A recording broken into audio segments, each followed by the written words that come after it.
Da bizni millat shunaqa, bir-birini eslab, bir-birini qidirib boradi, suhbatlashib o'tiradi, dildan suhbatlashadi, oilaviy qidiradi.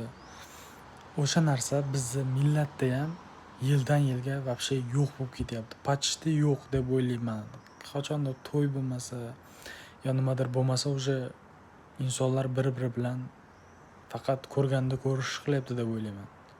Chunki men o'zim davlatimga borganda ham o'sha narsani ko'rdim. Kam bo'ldi o'sha narsa menda. Bir-birini eslab borish. Harakat qilganingda uyda bo'lmaydi. To'y qilsang to'yiga kela olmaydi hatto. Nimaga unaqa bo'lib ketyapti? Nimaga baraka yo'qolib ketyapti? Nimaga o'sha narsalar oldingidek emas? Xo'sh, savol kommentariyga yozib ketingizlar. Hali ham bormi o'shanaqa bir-birini eslab borayotganlar, bir-biri bilan bir uy to'la odam o'tirib gaplashib o'tirganlar bormi shunaqa qarindoshlar? Qishloqlarda bordir deb o'ylayman. Yana ham bilmadim. Bu rivojlanish bo'lsa kerak menimcha, bir-biri bilan uzoqlashib ketish, bu rivojlanish kimlar uchundir. Telefonda o'tiradi, lekin bir-biriga yozmaydi. Bir-biriga telefon qilmaydi.